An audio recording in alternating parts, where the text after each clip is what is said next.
ನಮ್ಮ ಮನೆಯ ತನಕ ಬರುವಂಥ ವೋಲ್ಟೇಜ್ 440 ಆಗಿರುತ್ತೆ. ಆ ವೋಲ್ಟೇಜ್ ಇದೇ ನಮ್ಮ ಏರಿಯಾದ ಗಲ್ಲಿಗಳಿಂದ ಬರುವಂಥ ಟ್ರಾನ್ಸ್ಫಾರ್ಮರಿಂದ ಬರುವಂಥ LT ಲೈನ್ ವೋಲ್ಟೇಜ್ ಆಗಿರುತ್ತದೆ. ಇದರಿಂದ ನಾವು ಮನೆ ಹತ್ರ ಬಂದ ಮೇಲೆ 220 ವೋಲ್ಟೇಜ್ ಆಗಿ ಕನ್ವರ್ಟ್ ಮಾಡಿ ಸಿಂಗಲ್ ಫೇಸ್ ಆಗಿ ಪ್ರತಿ ಮನೆಗೂ ನಾವು ಸಪ್ಲೈಯನ್ನು ಕೊಡ್ತೇವೆ.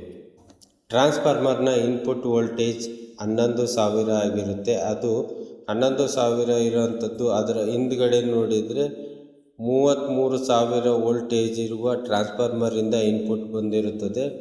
33,000 ವೋಲ್ಟೇಜ್ ಇರುವಂಥ ಟ್ರಾನ್ಸ್ಫಾರ್ಮರ್ಗೆ ಅದರ ಹಿಂದೆ ಇರ್ತಕ್ಕಂಥ 132 KVಯಿಂದ ಬರ್ತಾ ಇರುತ್ತೆ. 132 KVಯಿಂದ ಹಿಂದಕ್ಕೆ ಅಲ್ಲಿರೋ ಟ್ರಾನ್ಸ್ಫಾರ್ಮರ್ಗೆ 220 ಕಿಲೋ ವೋಲ್ಟ್ ಇರೋ ಸಪ್ಲೈಯಿಂದ ಬರ್ತಾ ಇರುತ್ತೆ.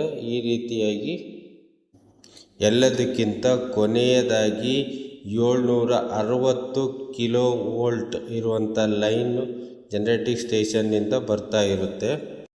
ಅಸಲಿಗೆ ನಮ್ಮ ಜನರೇಟರ್ 11,000 ವೋಲ್ಟೇಜನ್ನು ಮಾತ್ರ ಪ್ರೊಡ್ಯೂಸ್ ಮಾಡುತ್ತದೆ. ಇದನ್ನು ಸ್ಟಾರ್ಟಿಂಗ್ ಸ್ಟೆಪ್ ಅಪ್ ಟ್ರಾನ್ಸ್ಫಾರ್ಮರಿಂದ 440 ಅಥವಾ 760 ಕಿಲೋ ವೋಲ್ಟ್ ಆಗಿ ಪರಿವರ್ತನೆ ಮಾಡಿ ಅದನ್ನು ನಾವು ಟ್ರಾನ್ಸ್ಮಿಷನ್ ಲೈನಲ್ಲಿ ತೆಗೆದುಕೊಂಡು ಹೋಗುತ್ತೇವೆ.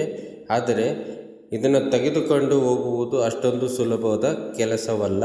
ಇದರಿಂದ ಬಹಳಷ್ಟು ಲಾಸ್ಗಳಾಗುತ್ತವೆ.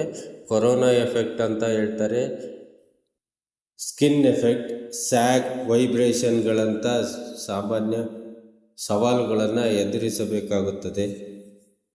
ಒಂದಾದ ಮೇಲೆ ಒಂದು ಈ ಸಮಸ್ಯೆಗಳನ್ನು ನೋಡುತ್ತಾ ಹೋಗೋಣ. ಅಲ್ಯೂಮಿನಿಯಂ ಕೇಬಲ್ನ ನೋಡಿದರೆ ಇದನ್ನು ಮಲ್ಟಿ ಸ್ಟ್ಯಾಂಡಿಂದ ಮಾಡಿರುತ್ತಾರೆ. ಇದರಲ್ಲಿ ಸೆಂಟ್ರಲ್ಲಿ ನೋಡಿದರೆ ನಿಮಗೆ ಬ್ಲ್ಯಾಕ್ ಕಲರ್ ಕಂಡಕ್ಟರ್ಗಳು ಕಾಣಿಸ್ತವೆ. ಇವನ್ನ ಸ್ಟೀಲ್ ರೈನ್ ಫೋರ್ಸ್ನಿಂದ ಮಾಡಿರುತ್ತಾರೆ. ಇದರಿಂದ ಕರೆಂಟ್ನ ಕಳಿಸಲು ಆಗುವುದಿಲ್ಲ. ಇದರ ಸುತ್ತ ಇರುವಂಥ ಅಲ್ಯೂಮಿನಿಯಂ ಕಂಡಕ್ಟರಿಂದ ಮಾತ್ರ ಕರೆಂಟನ್ನು ಕಳಿಸಲು ಸಾಧ್ಯವಿರುತ್ತದೆ.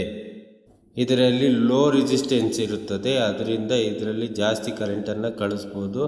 ಆದರೆ ಇದು ಅಲ್ಯೂಮಿನಿಯಂ ಅಷ್ಟೊಂದು ಸ್ಟ್ರೆಂತ್ ಇರೋದಿಲ್ಲ. ಇದಕ್ಕೆ ಮೆಕ್ಯಾನಿಕಲ್ ಸ್ಟ್ರೆಂತ್ ಬೇಕಾಗಿರೋದ್ರಿಂದ ಸೆಂಟ್ರಲ್ಲಿ ಸ್ಟೀಲ್ ಕಂಡಕ್ಟರನ್ನು ಯೂಸ್ ಮಾಡಿರುತ್ತಾರೆ.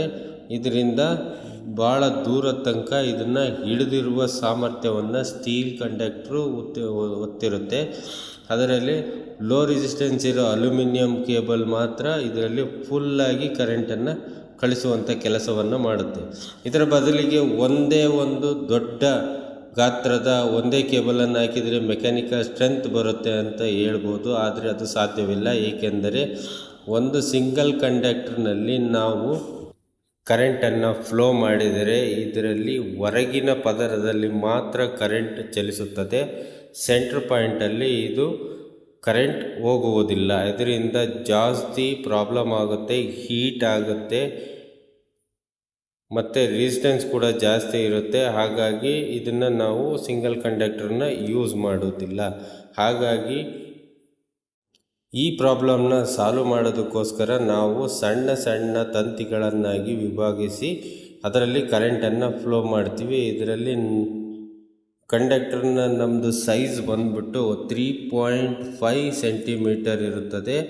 ಅದರ ಒಳಗಿನ ಪದರ 0.6 ಮಿಲಿಮೀಟರ್ನಲ್ಲಿ ನಮಗೆ ಕರೆಂಟನ್ನು ಫ್ಲೋ ಮಾಡಿಕೊಡುತ್ತೆ. ಇದರಿಂದ 99% ಸ್ಕಿನ್ ಎಫೆಕ್ಟ್ ಕಡಿಮೆಯಾಗುತ್ತದೆ. ಟವರಿಂದ ಟವರಿಗೆ ನಾವು 300 ಮೀಟ್ರ್ ಅನ್ಕಂದ್ರೂ ಕೂಡ ಅದರಲ್ಲಿ ಜಾಸ್ತಿ ಲೆಂತ್ ಇರೋದ್ರಿಂದ ಇದು ಜೋತ್ ಬೀಳೋದಕ್ಕೆ ಸ್ಟಾರ್ಟ್ ಆಗುತ್ತೆ. ಇದನ್ನು ನಾವು ಸ್ಯಾಗ್ ಅಂತ ಕರಿತೀವಿ. ಈ ಸ್ಯಾಗ್ ತಪ್ಪಿಸೋದಕ್ಕೆ ಅದಷ್ಟಿಗೆ ಅದೇನೇ ಟೆನ್ಷನ್ ಜಾಸ್ತಿ ಆಗುತ್ತೆ ಹೈ ವೋಲ್ಟೇಜ್ ಇರೋದ್ರಿಂದ. ನಮ್ಮ ಗಾಳಿಯ ಚಲನೆ ಹೀಗಿರುತ್ತೆ, ಡೈರೆಕ್ಟಾಗಿ ಕಾಂಟ್ಯಾಕ್ಟ್ ಆಗಿರುತ್ತೆ. ಎರಡೂ ರೀತಿ ಒಂದೇ ಸೈಡಿಂದ ಗಾಳಿ ಬೀಸಿದಾಗ ಕಂಡಕ್ಟರ್ನ ಮೇಲೆ ಮತ್ತು ಕೆಳಗೆ ಗಾಳಿ ಪಾಸ್ ಆಗುತ್ತೆ. ಆದರೆ ಸೆಂಟ್ರಲ್ಲಿ ಗಾಳಿ ಪಾಸ್ ಆಗ್ತಾ ಇರಲ್ಲ. ಇದನ್ನು ವೋಲ್ಟೇಜ್ ಎಫೆಕ್ಟ್ ಅಂತ ಕರಿತೀವಿ. ಈ ಪ್ರಾಬ್ಲಮ್ನ ಸಾಲ್ವ್ ಮಾಡೋದಕ್ಕೋಸ್ಕರ ನಾವು ಇದರ ಟವರ್ನ ಹತ್ರದಲ್ಲೇ ಹಾಕಿರ್ತೀವಿ. ನಾವು ಡ್ಯಾಂಪರ್ ಅಂತೇಳಿ ವೆಯ್ಟ್ ಇರೋ ಒಂದು ವಸ್ತುವನ್ನು ಹಾಕಿರ್ತೀವಿ. ಲೈನ್ ಯಾವಾಗ ವೈಬ್ರೇಟ್ ಆಗೋಕ್ಕೆ ಸ್ಟಾರ್ಟ್ ಆಗುತ್ತೆ ಆವಾಗ ವೈಬ್ರೇಟನ್ನು ಕಡಿಮೆ ಮಾಡುವಂಥ ಕೆಲಸವನ್ನು ಈ ಡ್ಯಾಂಪರ್ಗಳು ಮಾಡುತ್ತವೆ.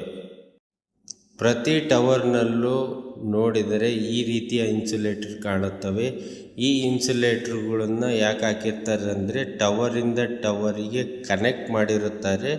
ಯಾವುದೇ ರೀತಿ ಪ್ರಾಬ್ಲಮ್ ಆದರೂ ಆ ಟವರ್ನೇನಾರ ಲೈನ್ ಏನಾರ ಕಟ್ ಆದರೂ ಕೂಡ ಆ ಟವರಿಂದೇ ಕೆಲಸ ಮಾಡುವಂಥ ಸಿಚುವೇಶನಿಗೆ ಕ್ರಿಯೇಟ್ ಮಾಡೋದಕ್ಕೋಸ್ಕರ ಬೇರೆ ಯಾವುದು ಪ್ರಾಬ್ಲಮ್ ಆಗಬಾರ್ದು ಅಂತ ಹೇಳಿ ಎಲ್ಲ ಟವರ್ನಲ್ಲೂ ಇನ್ಸುಲೇಟರ್ ಹಾಕಿ ಜಂಪರ್ಗಳನ್ನು ಹಾಕಿರುತ್ತಾರೆ.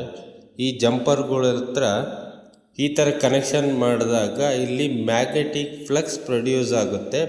ಈ ರೀತಿ ಮ್ಯಾಗ್ನೆಟಿಕ್ ಫ್ಲಕ್ಸ್ ಪ್ರೊಡ್ಯೂಸ್ ಆದರೆ ಒಂದು ಕಡೆಯಿಂದ ಇನ್ನೊಂದು ಕಡೆಗೆ ಏರಲ್ಲಿ ಮ್ಯಾಗ್ನೆಟಿಕ್ ಫ್ಲಕ್ಸ್ ಪಾಸ್ ಆಗುವಂಥ ಸಾಧ್ಯತೆ ಇರುತ್ತೆ. ಇದನ್ನು ನಾವು ತಪ್ಪಿಸೋದಕ್ಕೋಸ್ಕರ ಈ ಥರ ಕರೋನಾ ರಿಂಗ್ಗಳನ್ನು ಹಾಕಿರುತ್ತಾರೆ. ಕರೋನಾ ರಿಂಗ್ ಹಾಕೋದರಿಂದ ಈ ರೀತಿ ಮ್ಯಾಗ್ನೆಟಿಕ್ ಫ್ಲಕ್ಸ್ ಏನು ಪ್ರೊಡ್ಯೂಸ್ ಆಗುತ್ತೆ ಕಾಂಟ್ಯಾಕ್ಟಿಕ್ ಪಾಯಿಂಟಲ್ಲಿ ಆ ಫ್ಲಕ್ಸ್ಗಳನ್ನು ಈ ರಿಂಗಿನ ಸಹಾಯದಿಂದ ಕಂಟ್ರೋಲ್ ಮಾಡಲಾಗುತ್ತದೆ. ಹೈ ವೋಲ್ಟೇಜ್ ಲೈನ್ನ ಹತ್ತಿರ ನೀವು ನಡೆದುಕೊಂಡು ಹೋಗ್ಬೇಕಾದ್ರೆ ನೀವು ನೋಟಿಸ್ ಮಾಡಿರ್ತೀರ, ಅಲ್ಲಿ ಒಂದು ರೀತಿಯ ಹಮ್ಮಿಂಗ್ ನಾಯ್ಸ್ ಕ್ರಿಯೇಟ್ ಆಗ್ತಾ ಇರುತ್ತೆ. ಹೈ ವೋಲ್ಟೇಜ್ ಲೈನ್ ಪಾಸ್ ಆಗೋದ್ರ ಕೆಳಗೆ ಒಂದು ರೀತಿ ವೈಬ್ರೇಟಿಂಗ್ ವಾಯ್ಸ್ಗಳನ್ನು ಬಿಡ್ತಾ ಇರುತ್ತೆ. ಇದಕ್ಕೆ ಏನಪ್ಪ ಕಾರಣ ಅಂತಂದರೆ ಇದನ್ನು ಸಿಂಪಲ್ ಲ್ಯಾಂಗ್ವೇಜಲ್ಲಿ ತಿಳಿದುಕೊಳ್ಳೋಣ.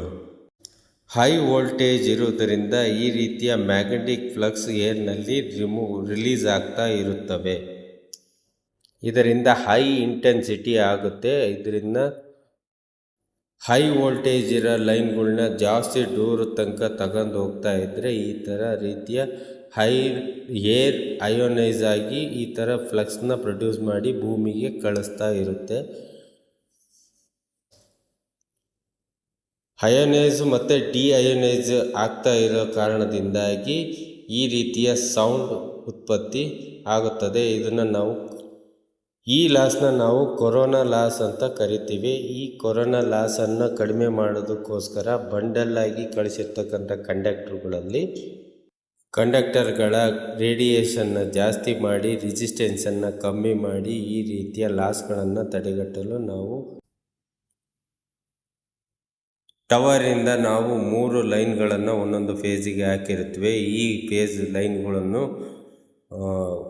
ಸಮನಾದ ದಿಕ್ಕಿನಲ್ಲಿ ಸಮನಾದ ಅಂತರದಲ್ಲಿ ಇಡುವುದು ಉತ್ತಮ ಕೆಲಸವಾಗಿದೆ. ಈ ರೀತಿಯ ಸಮನಾದ ಡಿಸ್ಟೆನ್ಸನ್ನು ಮೇಂಟೈನ್ ಮಾಡುವುದು ಡ್ಯಾಂಪರ್ನ ಕೆಲಸವಾಗಿದೆ. ಡ್ಯಾಂಪರ್ ವೈಬ್ರೇಟಿಂಗ್ ನಾಯ್ಸನ್ನು ಕಡಿಮೆ ಮಾಡುತ್ತದೆ, ಪ್ಲಸ್ ಡಿಸ್ಟೆನ್ಸನ್ನು ಸಮನಾದ ಅಂತರದಲ್ಲಿ ಇಡುತ್ತದೆ. ಈ ರೀತಿಯ ಡ್ಯಾಂಪರನ್ನು ಕೆಲಸ ನಿರ್ವಹಿಸುತ್ತದೆ. ಟ್ರಾನ್ಸ್ಮಿಷನ್ ಲೈನನ್ನು ಭಾಳ ದೂರ ತನಕ ತೆಗೆದುಕೊಂಡು ಹೋಗುವುದು ಸುಲಭದ ಕೆಲಸವಲ್ಲ. ನೀವು ನೋಡ್ತಿರೋ ಹಾಗೆ 765 ಕಿಲೋ ವೋಲ್ಟ್ ಲೈನನ್ನು ದೂರದ ತನಕ ತೆಗೆದುಕೊಂಡು ಹೋಗೋದ್ರಷ್ಟರಲ್ಲಿ ಇದರ ವೋಲ್ಟೇಜ್ ಕಡಿಮೆ ಆಗಿರುತ್ತದೆ. ಆದರೆ ಈ ರೀತಿ ಆಗೋದಿಲ್ಲ. ಇದನ್ನು ಕ್ಲೀನಾಗಿ ನೋಡ್ರಿ. ಮೇಲೆ ಹಾಕಿರ್ತಕ್ಕಂಥ ಲೈನ್ ಇರುವುದು ಪಾಸಿಟಿವ್ ಥರ ಕೆಲಸ ಮಾಡುತ್ತೆ, ಕೆಳಗಡೆ ಜಮೀನು ಇರುವುದು ನೆಗೆಟಿವ್ ಥರ ಕೆಲಸ ಮಾಡುತ್ತೆ. ಇದನ್ನು ಕ್ಲೀನಾಗಿ ನೋಡಿದರೆ ಒಂದು ಕೆಪಾಸಿಟರ್ನ ರೀತಿಯಲ್ಲಿ ಕೆಲಸ ಮಾಡುತ್ತದೆ. ಕೆಪಾಸಿಟರ್ನ ಕೆಲಸ ನಿಮಗೆ ಗೊತ್ತೇ ಇದೆ, ವೋಲ್ಟೇಜನ್ನು ಜಾಸ್ತಿ ಮಾಡುವುದು. ವೋಲ್ಟೇಜನ್ನು ಜಾಸ್ತಿ ಮಾಡೋದು ಇದನ್ನು ಕ್ಲೀನಾಗಿ ನೋಡಿದರೆ ಕೆಪಾಸಿಟರ್ ಥರನೇ. ಉದಾಹರಣೆಗೆ ಮೇಲ್ಗಡೆ ಲೈನಲ್ಲಿ 5 ವೋಲ್ಟೇಜ್ ಇದೆ ಅಂತ ಅಂದ್ಕೊಂಡ್ರೆ, ಕೆಳಗಡೆ ಜಮೀನಲ್ಲಿ 5 ವೋಲ್ಟೇಜ್ ಇದೆ ಅಂತ ಅಂದ್ಕೊಂಡ್ರೆ ನಮಗೆ ಲಾಸ್ಟಲ್ಲಿ ಬರುವುದು 10 ವೋಲ್ಟೇಜ್ ಆಗಿರುತ್ತೆ. ಈ ರೀತಿಯಲ್ಲಿ ವೋಲ್ಟೇಜನ್ನು ಹೈ ಆಗಿ ಮಾಡಿ ಕಳಿಸುತ್ತದೆ. ಇದು 720 ಕಿಲೋ ವೋಲ್ಟಿಂದ ಈ ರೀತಿ ಜಾಸ್ತಿಯಾಗಿ ಕೊನೆಯಲ್ಲಿ ನಮಗೆ ಲಾಸ್ಟಿಗೆ ಬರೋ ಅಷ್ಟೊತ್ತಿಗೆ 900 ಕಿಲೋ ವೋಲ್ಟ್ ಆಗಿ ಕನ್ವರ್ಟ್ ಆಗಿರುತ್ತೆ. ಇದು ಒಂದು ದೊಡ್ಡ ಸಮಸ್ಯೆ. ಇದರಿಂದ ತಪ್ಪಿಸಿಕೊಳ್ಳಲು ನಾವು ಸಬ್ಸ್ಟೇಷನ್ಗಳಲ್ಲಿ ಇಂಡಕ್ಟಿವ್ ರಿಯಾಕ್ಟರ್ಗಳನ್ನು ಉಪಯೋಗಿಸ್ತೇವೆ. ಇಂಡಕ್ಟಿವ್ ರಿಯಾಕ್ಟಿವ್ಗಳು ನಿಮಗೆ ಎಲ್ಲೂ ಸಿಗಲು ಕಾಣೋದಿಲ್ಲ. ಇದನ್ನು ಶಂಟ್ ಇಂಡಕ್ಟಿವ್ ರಿಯಾಕ್ಟರ್ ಅಂತ ಕರಿತೇವೆ. ಇದನ್ನು ಲೈನ್ನ ಪ್ಯಾರಲಲ್ ಆಗಿ ಕನೆಕ್ಟ್ ಮಾಡಿರುತ್ತಾರೆ, ಆದರೆ ಇದರಲ್ಲಿ ಔಟ್ಪುಟ್ ಕನೆಕ್ಷನ್ ಇರುವುದಿಲ್ಲ. ಇದು ಜಸ್ಟ್ ಬರ್ತಕ್ಕಂಥ ವೋಲ್ಟೇಜನ್ನು ಕಡಿಮೆ ಮಾಡೋದಕ್ಕೆ, ಇಂಡಕ್ಟಿವ್ ಎಫೆಕ್ಟನ್ನು ಕಡಿಮೆ ಮಾಡೋದಕ್ಕೋಸ್ಕರ ನಾವು ಈ ಶಂಟ್ ರಿಯಾಕ್ಟರನ್ನು ಉಪಯೋಗಿಸ್ತೇವೆ.